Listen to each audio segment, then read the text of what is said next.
Hello and welcome to Your New Jersey. I'm Lisa Marie Falbo. On today's show, we meet Republican candidate for New Jersey Governor, Jack Ciattarelli. I sat down with him at his favorite diner in Bridgewater to get to know him better as a person beyond politics and to give voters a sense of the man behind the campaign. Jack, we are at your favorite New Jersey diner. Right? Well, all six. When you're running for governor, all 600 diners are my favorite. Well, you picked this. But today, Yes. this is my favorite diner. How come? Why are we here in Bridgewater? Well, this is the closest diner to my home, Raritan Borough, where I grew up, and I know the ownership here very, very well. Food is great, ambiance is great, and I know half the people that walk in the place, it always feels like home. Yeah, it does. I mean, feels you were like a rock star walking in today. Wow.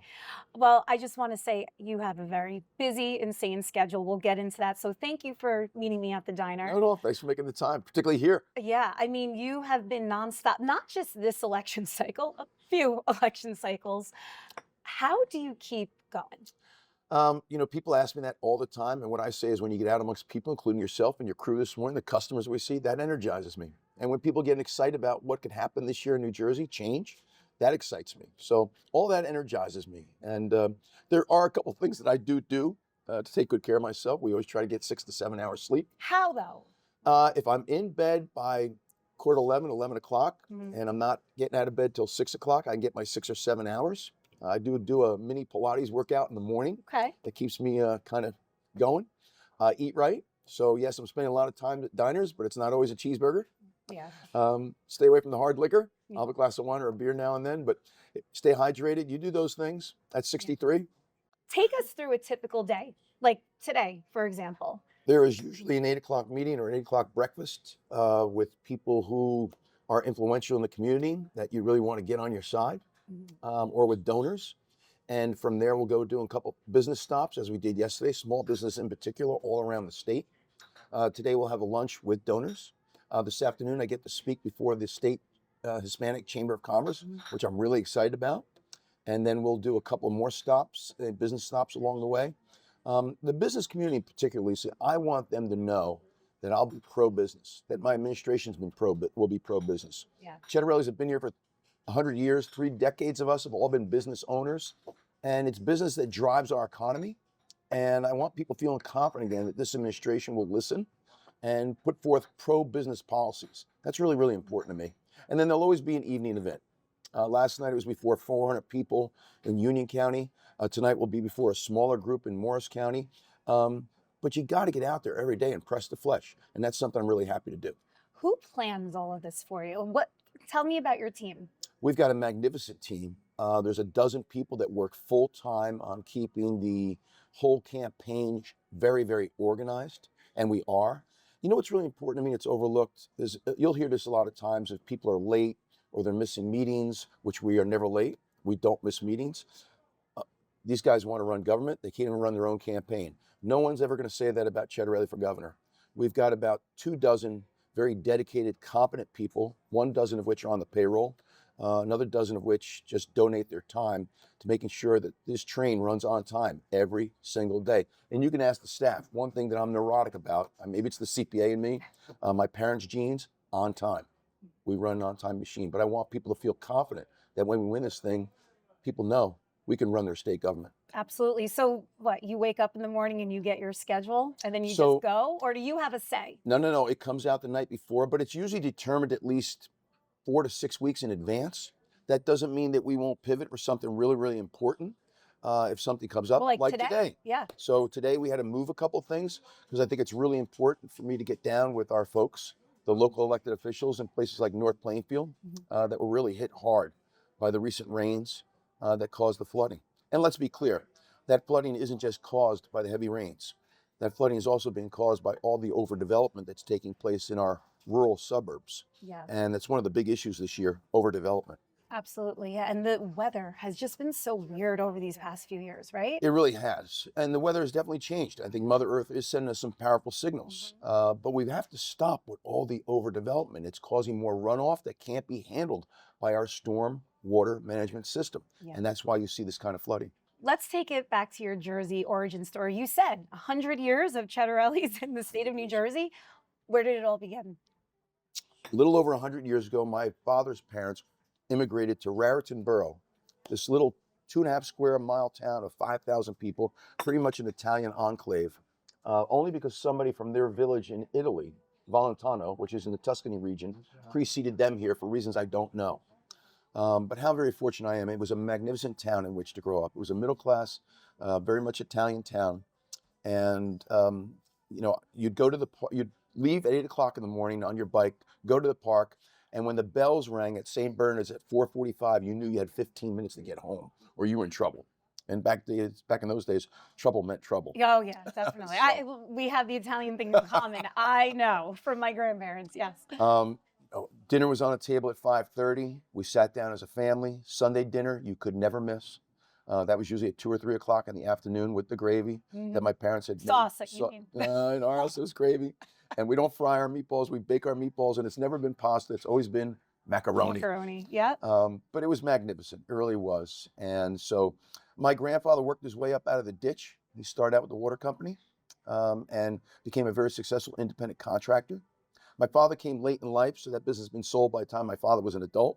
My dad was a 38-year union pipe fitter for public service gas distribution out of Plainfield. My mother worked midnights on the line for Johnson & Johnson. Wow. But for about 10 years, in the 60s and 70s, they also owned and operated a restaurant bar. Today it's known as Espo's in Raritan. Great family-style Italian restaurant, 12 seats at the bar. It sat about 60 people. It was magnificent, and they had a really good run there. My mother worked midnights.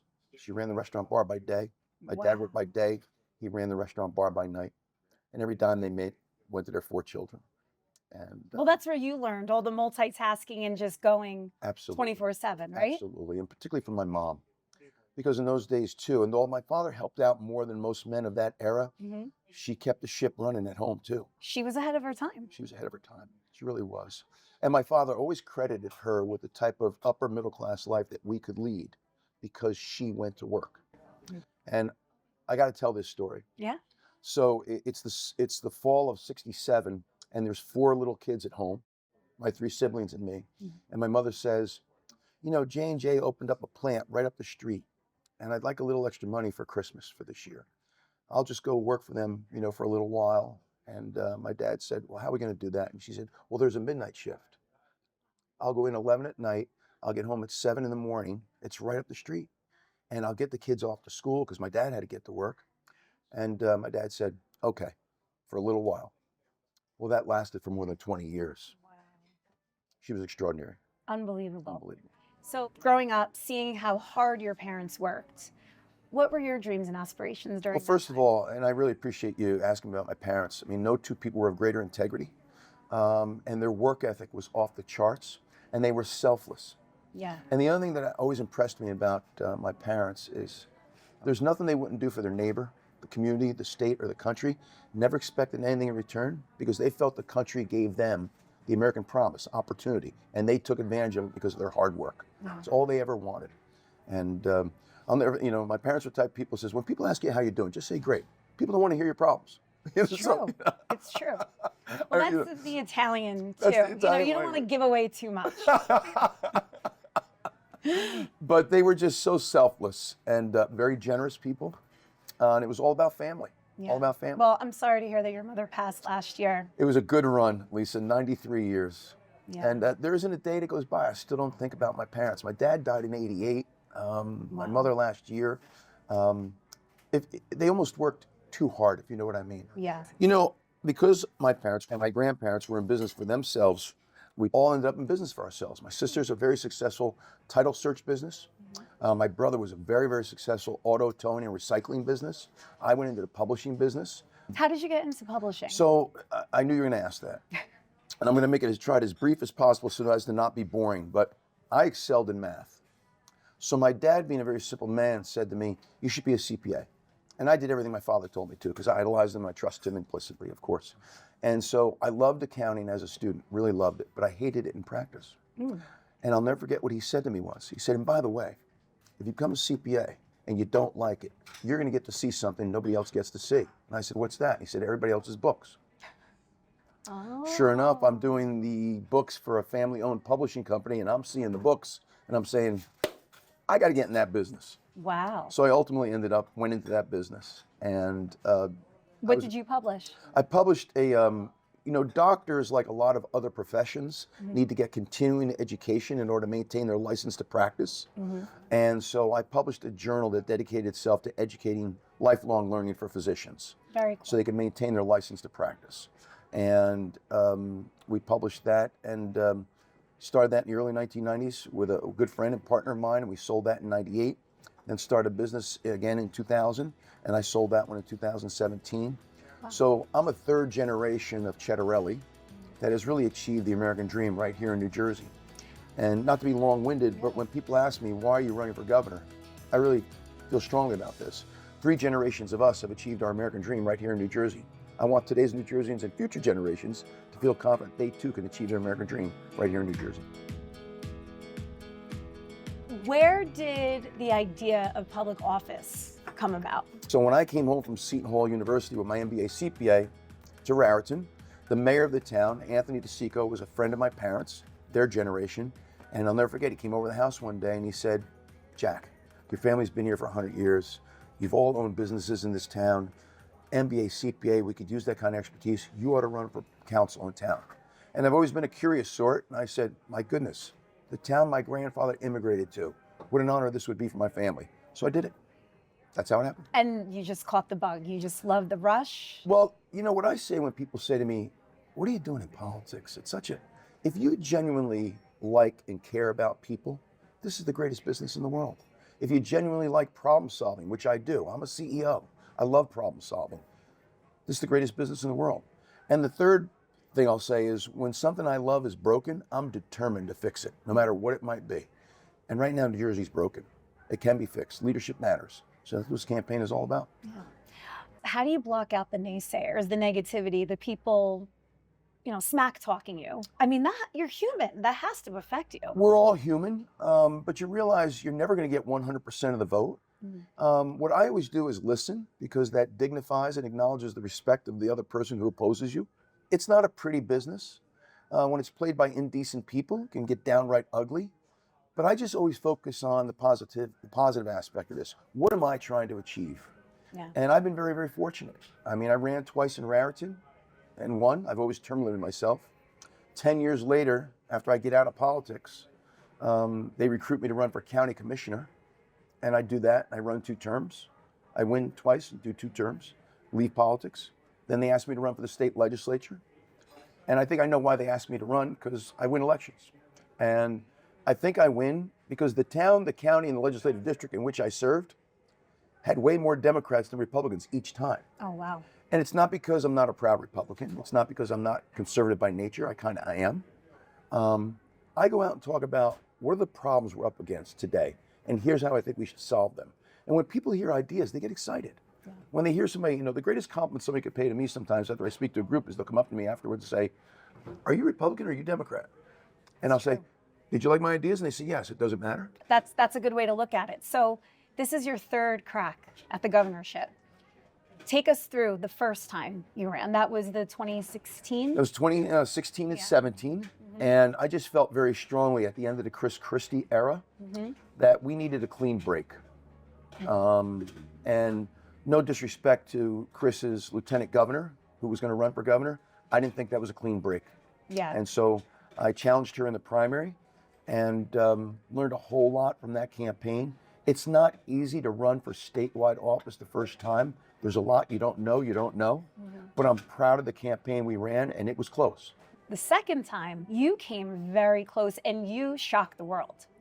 Well, we were in it to win it, and I thought we were going to win it. And so I believe in New Jersey. I really do. Why? I won twice in a town, twice in a county, and 3 times in a legislative district where Democrats outnumber Republicans, sometimes significantly. What does that tell you? At the end of the day, people will close the curtain behind them, and at least 51% will vote their conscience. And again, that's not to say I'm not a proud Republican. I am. This is a competition. And I'm fighting to not only win, but to have coattails for everybody down ballot. I do believe a change in the legislature would be healthy for New Jersey. Democrats have ruled the state for 25 plus years, and change is good. So here we are. But I really thought we were going to pull that one off. As I said, we were in it to win it. We're going to win this time. Just paying attention to the media side. I mean, our race in 21 got no attention, no media attention. It was just after the fact that you almost unseated Murphy is when people started paying attention. And I think that's why now national eyes are on this race. Very much so. There are only 2 governor races in the country, as you said, us and Virginia. And because of, I like to think that we were the spark that lit the fuse in 21, the closest to that race, that people are now saying New Jersey's in play. You know what people forget? I know you don't. The last Republican presidential candidate to win New Jersey was George Herbert Bush in the mid-1980s. Over that same 40-year span, New Jersey has elected Republicans to the governorship 6 times. We've won 6 of the last 11 governor races in this state. Wow. So think about that for a second. So, you know, while we may not be voting for the Republican presidential candidate over the last 40 years, we've been electing Republican governors. We've won 6 of the last 11. And I'm pretty sure we're going to go 7 for 12. Yeah. How do you get the message out? Because the media landscape in Jersey, there's us, like there's a handful of outlets. You know, we're so shadowed by New York and Philadelphia. So how do you break through the noise? So you just touched upon something I often mention, that we've always kind of suffered from an identity crisis in New Jersey because the northern part of the state's in the shadow of New York City, southern part of the state in the shadow of Philadelphia. And but we're a powerhouse unto ourselves, and we're not going to play JV when I'm governor. We're the varsity, and we're going to deal with that identity crisis by flexing a little bit here, and competing regionally and nationally in a number of different ways we currently don't. That's some of my priorities. Like what? How do you? Well, for example, you know, just this morning I commented on the fact that because of our energy policy, Phil Murphy bet it all on wind. My opponent is all about wind and all about solar. But that's not going to satisfy our energy needs. Pennsylvania is celebrating $90 billion in investment in the data centers that are needed to support AI. New Jersey's not getting those data centers because we don't have enough electricity.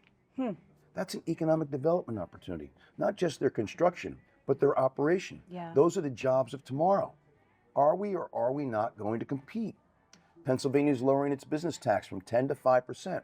That's under a Democratic governor. We just raised ours from 9 to 11.5, the highest in the nation. Do we or do we not want to compete? I've got to grow this economy. By growing the economy, we create more opportunity for everybody. And so those are some of my top priorities. But to answer your question, because of what you said, we've only got one TV station per se, ONNJ TV. I'm not talking about what you do. What you do is great. We've got one newspaper that isn't even in print anymore. I know. Star Ledger is now strictly online. And so, yes, we'll be on the New York and Philadelphia media markets with our TV ads. We'll be all over radio. We'll be on the billboards. But there's only one way you're going to win this election. You have to get up and down the state every day and press the flesh. So the diner tour is a hell of a lot of fun. But you know what it also is? A magnificent way to shake hands with New Jerseyans every single day. Yesterday we hit 3 diners. Today we'll hit 2 more. And we go and visit small businesses, and we go to community events, and you just got to keep shaking hands, looking people in the eye, tell them what it is you're going to do when you're governor. And that's the way you win the election, in my opinion. That's what drove us in 2021. And if it wasn't for that damn pandemic, we would have won. Not easy running for governor when there's a shelter-in-place order. It truncated the whole campaign. I really believe if we had another month, you know, it would have made a difference.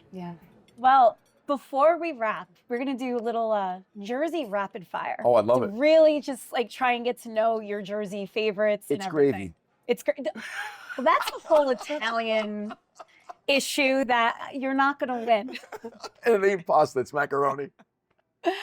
All right, ready to go? Warm up your voice. Okay. I mean, locked and loaded here. All right, locked and loaded.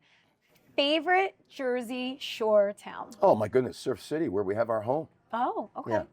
Our close second will be Point Pleasant Beach, which is where my parents would pile us all in the station wagon, spend a day at the beach, for $1 get a cold shower, put on some nicer clothes, and walk the boardwalk at night. Favorite Jersey sports team, even if they have an NY in their name? Yankees. Yankees. All right. Yeah. All right. But listen, I'm not a huge hockey fan, but I love that the Devils are New Jersey's professional sports Absolutely. franchise. Absolutely. They Yeah. didn't leave us like those people in Brooklyn, right? No, and my finance chair had a lot to do with that. Jeff Vanderbeek. He I made sure they know. stayed right here in New Jersey. I love that. Yeah. Yeah. And built a beautiful center in the And he heart was of part of Newark. that too. Yeah. Yeah. Yeah. Why the Yankees? So, you know, my father was a very proud Italian American. Mm-hmm. And so because of Joe DiMaggio and Phil Rizzuto and Yogi Berra, we rooted for the Yankees. Yeah, of course. And they've continued the Italian Yes. legacy with Joe Torre. And because my father was a Yankee fan, I'm here today. Why? Because in the summer of '49, my mother from Brooklyn, Bensonhurst, Mm-hmm. came out to Martinsville to stay at her uncle's chicken farm over the weekend with her 5 sisters. Oh. And they would go down the road and sunbathe at Watchung Lake. And in that summer of '49, my father had a $2 bet on a Yankee game one day, took his little transistor radio and went up to Watchung Lake to listen to the game. And guess what happened? Met your mom. And a year later, they were married. Wow. So all of life, Lisa, is a miracle. Yeah, it really is. Oh, it's beautiful to watch. And favorite New Jersey artist, music artist? Well, Frank Sinatra was originally from New Jersey. Our birthday triplet. December 12th, yes. Yes. Yeah, so Frank Sinatra. I've got at least 50 of his albums, still listen to them. And you know what gives me great? I remember Sundays in particular when I was making the gravy and we were all just hanging around the house, I would play my Frank Sinatra albums. Yeah. And the kids would be going, "Oh, Dad, come on." Guess what they play these days? Frank Sinatra. Yeah. He's making, he will always be legendary. And the fact that he's 1212, you know, well, you're a math guy. I am not. He had the best quote about our birthday. My birthday was 1212 because God knew I wasn't good with numbers, so he gave me one number to remember. Doesn't apply to you, but it applies to me and applies to Frank. I'd never heard that. Yeah, yeah. One of his other quotes I enjoy so much, and it is, he says, "The best way to get back at those who oppose you is to be successful." Yeah, yeah. The best revenge is massive success. I love that. I love that quote. Are you part Sicilian? Yeah. That's why you used the word revenge and I didn't.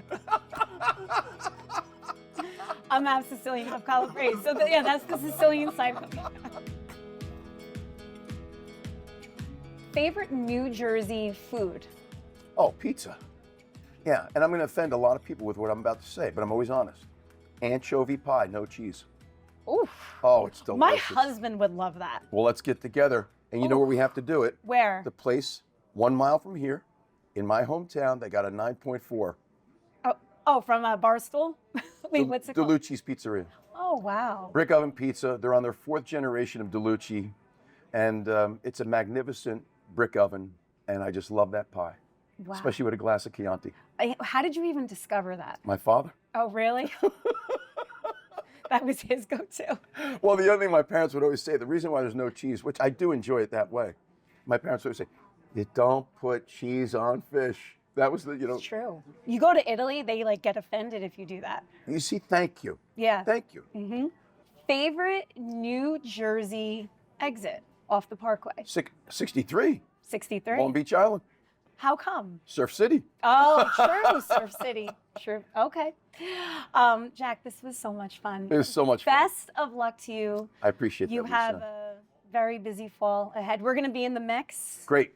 with all of that, so we'll see you at different events, the debates. Looking forward to That that. should be a lot of fun. Yeah. But this is great for New Jersey, and I hope they enjoy the ride. I hope they're paying close attention. There's a lot at stake. Yeah. There's a lot at stake. Jack, best of luck to you. We'll see you out on the trail. See you on the trail, Lisa. Thank you.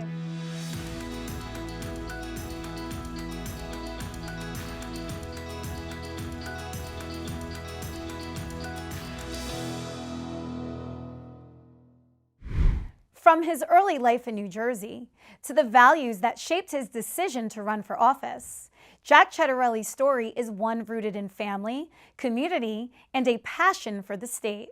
Our conversation at the diner gave us a closer look at who he is as a person and why New Jersey means so much to him. Thank you for watching another episode of Your New Jersey. I'm Lisa Marie Falbo. We'll see you back here next week. Next week on Your New Jersey. So you're loving life in Washington, you're getting a lot done, but now you turned to being governor of the state. So what inspired you to run for that office? So I am really proud of the work I've done. in Washington. In fact, I was told early on that, you know, Mikey, if you're here for about 20 years, you can really make a difference. And I remember thinking, wow, I might not be here in 2 years, right? This is a tough, you know, this at the time was a tough seat and working hard to hold it. So at that time, I got to work, and in only my second term, I was named the most effective member of the New Jersey delegation because of the broad coalitions I was able to build. But Congress has gotten more and more difficult to work, and we've seen less and less get done. And I started to feel that it was governors that were going to be able to truly serve the people of the state very well. And they're pragmatic.